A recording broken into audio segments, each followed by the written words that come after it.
What up, what up, what up? Welcome back to Lockdown Universe, home of the bizarre, peculiar, and unheard of stories of UFO legend and paranormal lore. Welcome back, welcome back. Happy to be back. Hopefully you guys are doing awesome and taking care of yourselves. So today we're going to talk to you about some crazy alien aircraft that is being developed by or retrofitted, retro-engineered by the government, quote unquote.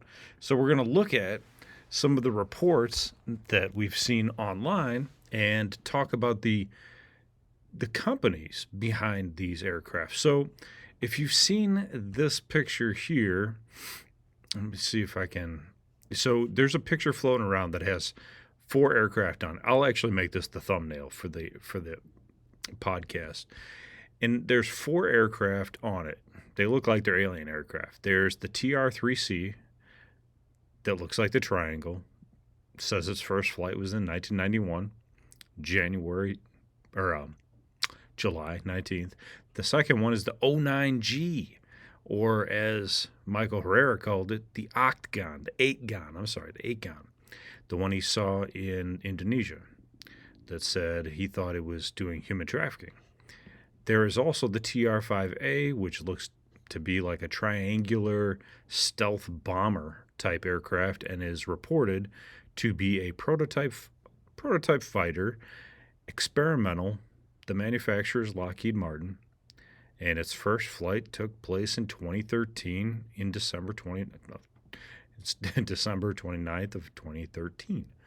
And then they have this weird one. It's called the BN 2200 that had its first flight October 18th of 2004 and is for orbital and interplanetary shuttle missions created by Lockheed Martin and Bigelow Aerospace. Now, I was looking up podcasts and information about this, and unfortunately, I came across one. I mean, fortunately I did, but unfortunately, it was all generated by AI. All of the hosts were AI. It had a human host and a female host, and they were interacting so fucking perfectly that it pissed me off. And I knew instantly that the way that the beautiful cadence of this AI, the male's voice, was perfect. I was like, there's no possible way that it could be that perfect. And then I looked at it, and I looked at the owner, and it was not perfect at all. So I decided to do a video here. You can see I'm real. You can see that and hear that I am not making perfect sentences all the time, that I'm thinking about what I'm saying and using the appropriate words for what I mean. So, yeah, use that for what it is and what it will be. And I don't think an AI is going to wear these crazy-ass goggles on their head either and have crazy-ass paintings behind them of aliens and skulls with mustaches and goatees and Dennis Rodman as a CIA agent behind him. No, that's me. That's the shit I do, not AI. So anyway, let's talk about these aircraft because these things are cool as fuck. So the TR-3B, the TR-3C or the TR-3B, whatever you want to call it, this one calls it TR-3C. And it's really cool. It has a triangular shape to it, and we're going to talk about the missions of these and mission purposes of these aircraft, what we think they are, what they're reported to be, and then what it makes sense what they would be. Also looking into the craft company origins, who they are, because they're not all the same, especially General Dynamics, totally different than what you would think typically of being Lockheed Skunk Works, right? So the first one is Lockheed Skunk Works. It's Lockheed and Northrop. Now, are Lockheed and Northrop the same? Are Lockheed and Northrop Grumman the same? No, they shouldn't be. So how can they work on a craft together? No, Lockheed, specifically Lockheed Martin and Northrop Grumman, are not the same company. They are separate major U.S. defense contractors and competitors. So why on God's green earth would they be working together, right? It makes no sense. Although they frequently partner on projects like the F-35. Why? Because one company has a better radar system, and another company has a better fuselage. One company makes better wings, and the other company makes a better windshield. You know what I'm saying? Come on. While a merger was attempted in 1997 and 1998, it was blocked by the government because they wanted multiple different contractors to work on their shit, their secret shit, right? Of course. So Lockheed Martin's corporate entity is based in Maryland, while Grumman is in Virginia. A lot of military bases in Virginia. So they're both defense contractors, but they often act as partners. That's really interesting. So, yeah, it's something to think about. So apparently that TR-3B was a Northrop Lockheed partnership agreement style creation. And we saw the huge flap of that over Belgium in 1991. And it continues to this very day. Many people see this triangular shaped aircraft with either white dots at all 3 points or red dots at all 3 points, and either a white humongous circle in the middle or a red circle in the middle. And we've seen these in multiple different videos, whether they're real or fake, showing that this middle huge circle seems to be some sort of transportation tracking beam, so it could, can pull up whatever it beams onto. Sometimes it's a cow, sometimes it's a person. But according to this document, it says that the role for this particular aircraft is for a prototype vehicle experimental, has no real purpose. It doesn't say it's for, military missions, operations, troop transfer, or, fighter jet purposes. It says nothing. It's just experimental. Now, one whistleblower came out just recently, so I want to talk about that too. He was supposed to go up in front of Congress, but he bailed out the last minute because a lot of them got threatened. And he still maintains his anonymity, but he was interviewed on Weaponized with George Knapp and Jeremy Corbell. And there's a little clip on the internet. It talks about how he saw one of these above Eglin Air Force Base, and he was going to come out and talk about it. When he went out on a smoke break, he said he saw one of these things. And when he saw one, he said this thing, he looked off to the left as he came out of the base. It was 300, 400 yards away, but it was like 10 to 15 feet above ground, and there was multiple different industrial lights looking at this thing, and there was a bunch of Humvees and a bunch of military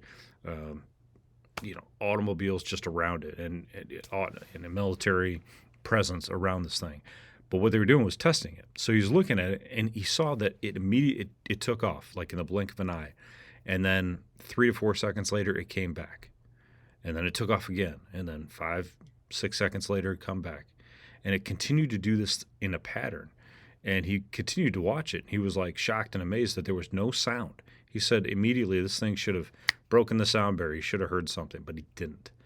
And he thought it was really strange, and it is strange. It makes zero sense. According to our physics, that makes zero sense. Unless, like Bob Lazar said, it's opening up kind of like a portal in front of it, like an empty space of a vacuum. That's what he said.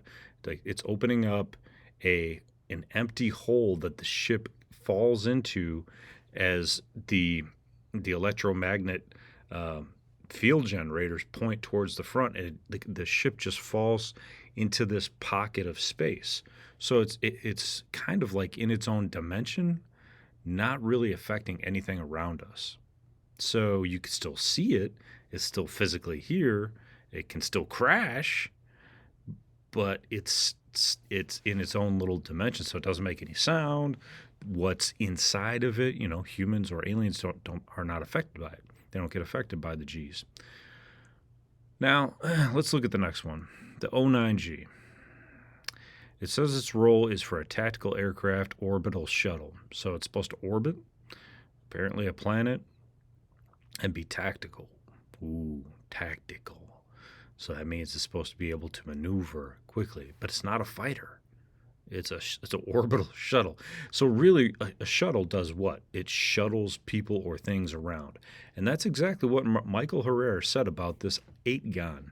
Now they're calling it an O9G here, but he called it an 8-gon, and he said he encountered this thing in 2008, I believe it was 2008, 2009, and it was in Indonesia, and he was a Marine, and he said this thing drops its bottom, the bottom of the craft, so that it can pick up anything they need. In this case, it was actually the military, or the the black ops, basically picking up goods is all he could see.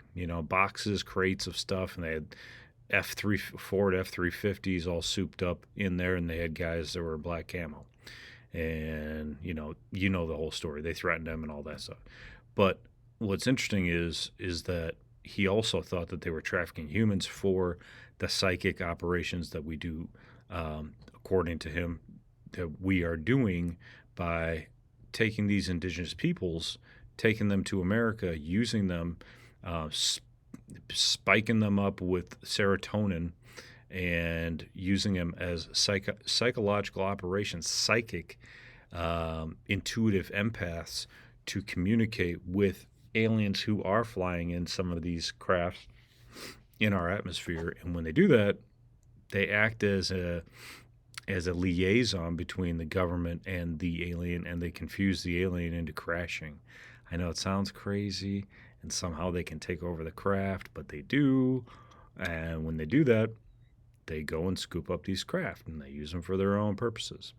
So this particular craft is kind of new. I mean, and they're all blacked out. They look like they'd be flown by like Darth Vader, man. You know what I mean? Just like it seems like a total Darth Vader craft type thing.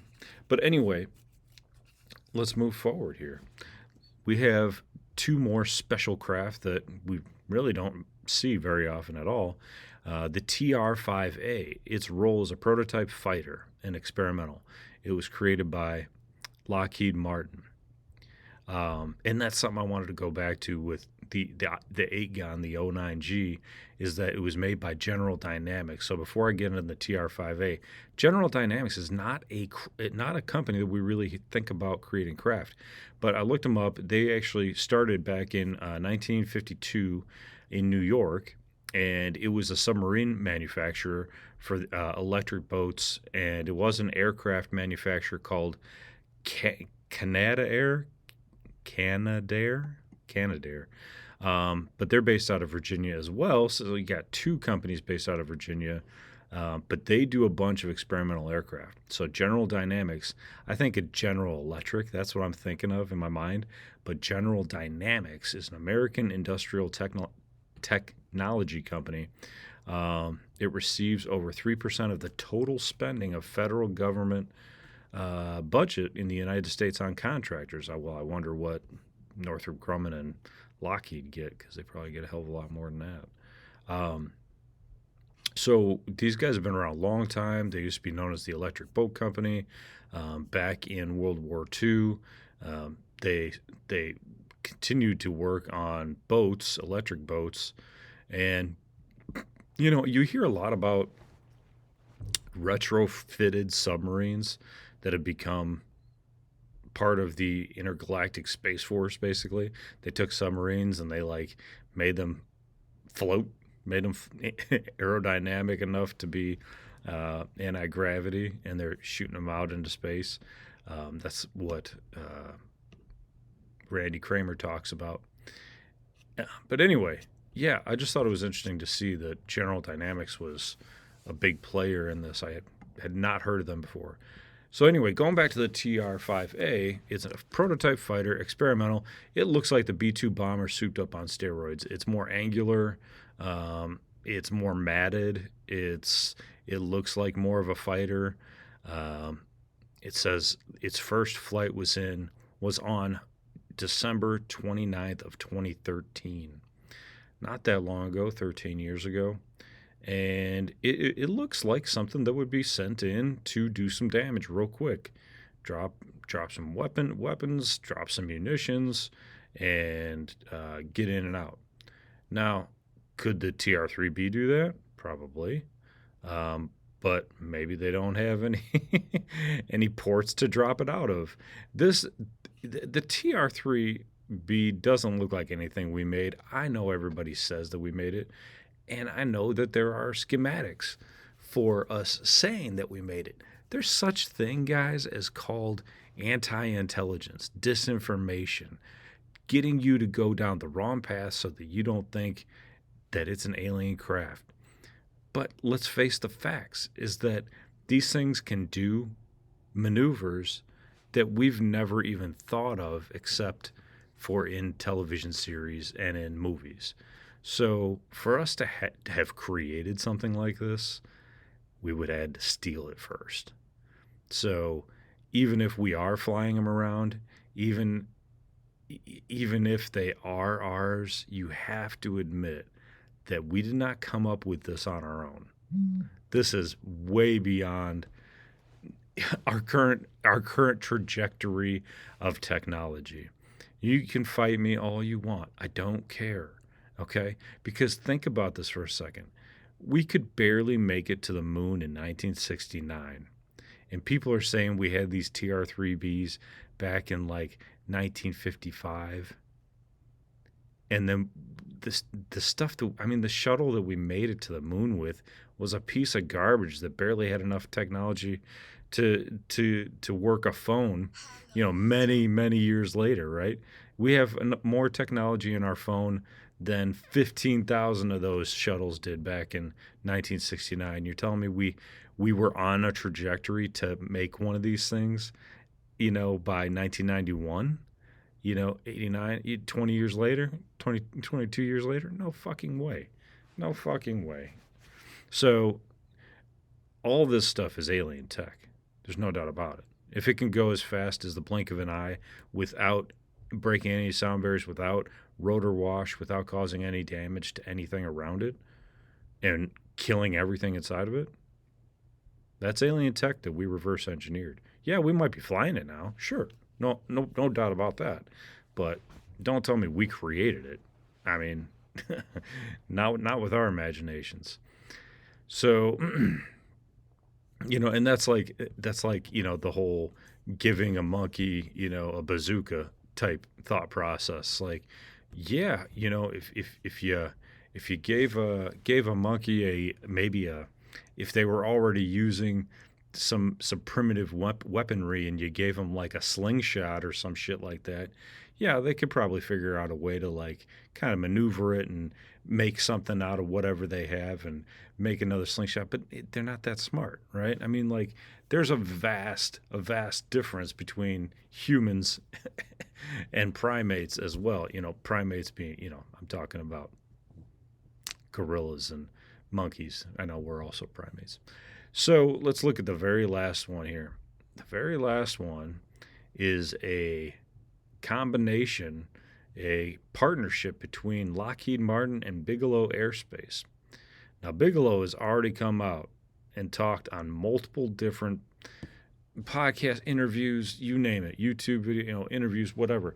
Talked about how we have technology that is capable of going into multiple dimensions, is capable of moving Bigfoot around.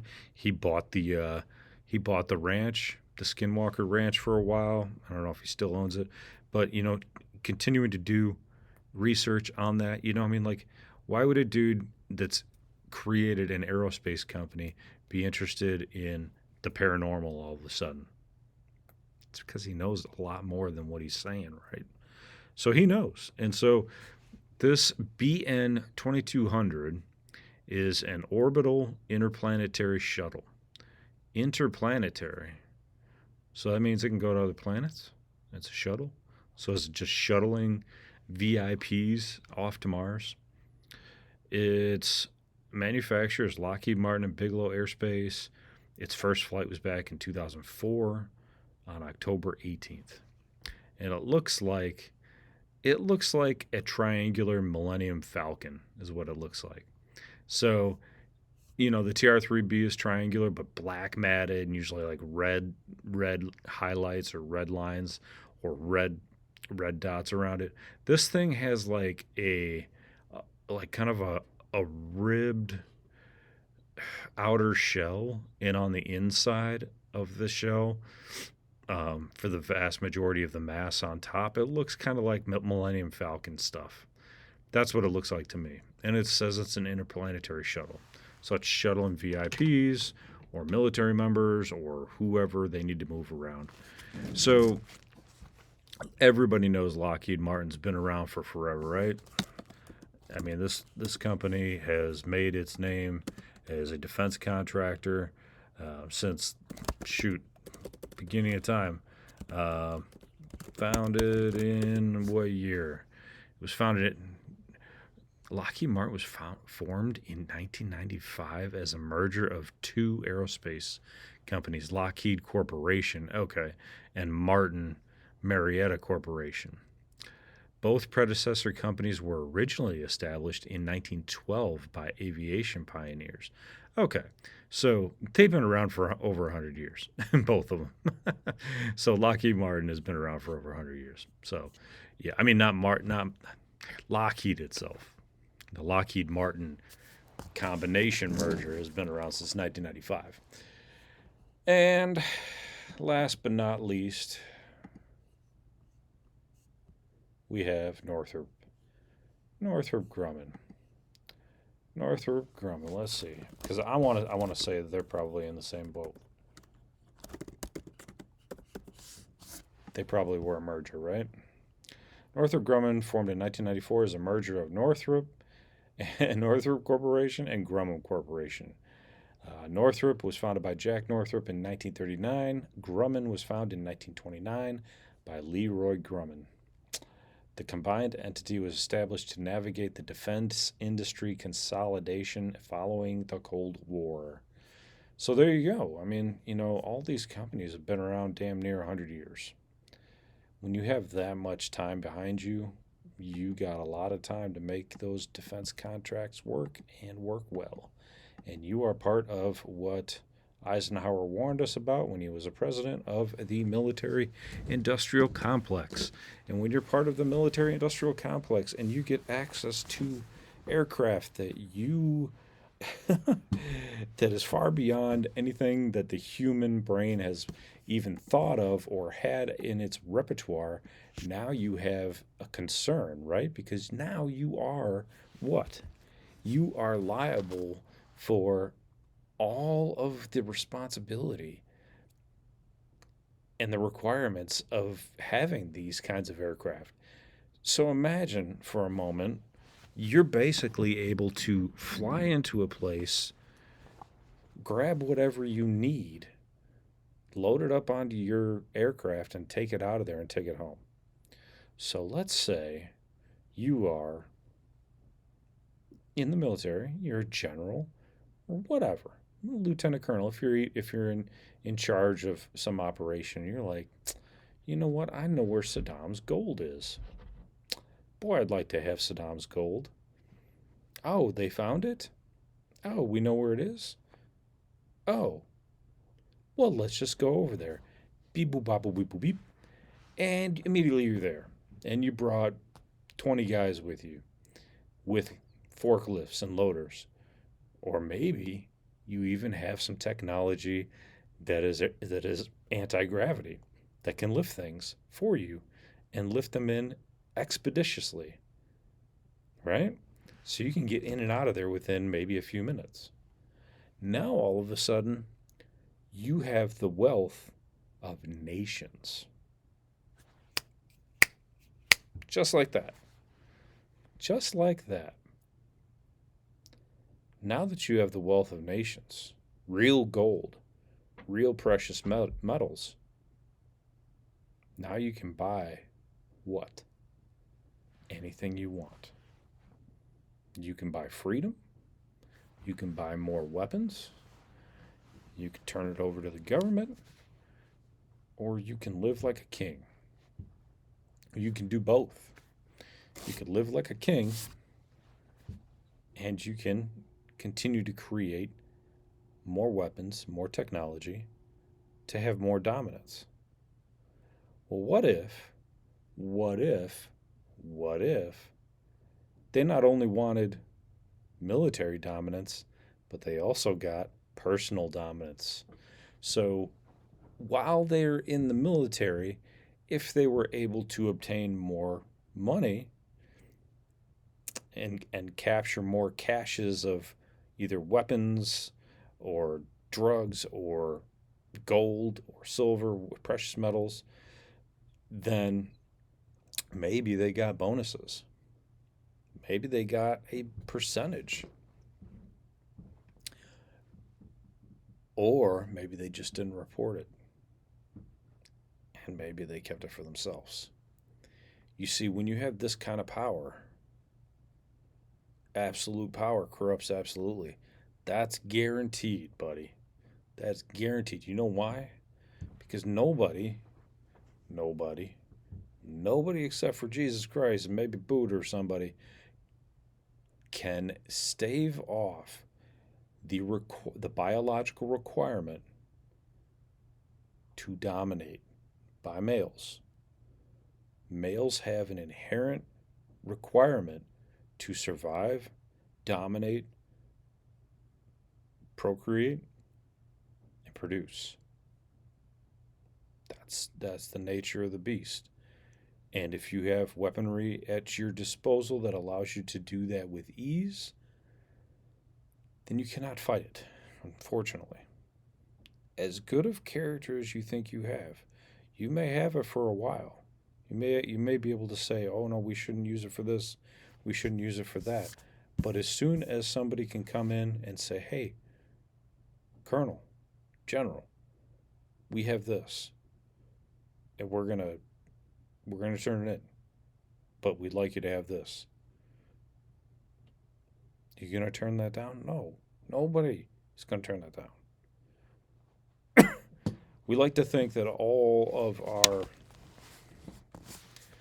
military or elected leaders or people in places of high power are going to not use them for their benefit, but they will. I mean, and think about what happened to Michael Herrera. He was a Marine, an enlisted Marine serving his country. Meanwhile, the black ops that he met that had the 8 gun, they were loading it up with American made Ford F 350s and loading it up with all kinds of crates and possibly even humans, didn't give a shit that he was a Marine. One of the highest levels of military we had, they did not care. They didn't kill him, but they didn't care about him so much. They ID'd them with some futuristic tracking system that Michael Herrera never seen. They took their weapons and wrapped them around them so that they couldn't use them and like took their clips and shoved them down into their vests so they couldn't easily take them out and fire upon them. That the black ops had military superiority over the position. Yeah, these guys are doing it for somebody's benefit. And if it was America's benefit, then, having the Marines, there wouldn't be the biggest deal in the world. Yeah, they weren't supposed to necessarily see it, but at the same token, at the end of the day, we're all on the same team, you would think, unless we're not. Unless the black ops guys were not on the same team. Maybe, just maybe, they were independent military. Maybe they were private contractors working for a private entity that wasn't even the government. That's really interesting to think about. That a private entity would have an 8 gun. I I would think that that would not be the case. But then again, these are private companies that are contractors for the Department of Defense, now the Department of War. And these guys create the ships, right? They create the ships and they could create the ships on their own property. And just because they're Department of Defense or Department of War contractors Doesn't mean they can't contract for other people and entities as well, right? Unless they signed some sort of document stating that they couldn't sell these to anybody else. But if they're private contractors, then theoretically, I mean, they can contract with anybody. So that's something to think of too. When we have all these ships out there, they might not always be the government ships. They might not always be the alien ships. They might be private individuals that have billions of dollars. And who knows, man? Maybe Elon's up there flying around. He wants to get from point A to point B instantaneously. Yeah, I'm gonna buy one of these. He's gonna buy one. He's gonna fly all over the place. It's just something to think about because it's very real. It's a very real possibility. What are these things worth? I mean, infinite money, but at the end of the day, government likes money. They need money to continue their work, and maybe they can't always get from tax dollars. So, anyway, what do you think? I'm gonna wrap it up because what are we at here? We're at about 31 minutes. So I'll wrap it up here. I think it's super fascinating. I'm gonna have this on YouTube, put on Spotify as well, but I'm gonna put more stuff on YouTube. I need to boost up viewership because it seems to be YouTube's the only place where you can make any sort of money anymore. Not even nobody's getting rich. Just trying to get a little extra pizza money and trying to get a little bit extra money, period. Because AI is coming for our jobs. So anyway, guys, I'll let you go. I hope you take care of yourselves spiritually, physically, and emotionally. Follow through on your hobbies and your goals and your dreams. And as always, continue to question the universe around you. So take care of yourselves. Love each other. Love your families. Stay in the light. Stay positive. Till next time, guys, take care. Lockdown Universe out. Peace.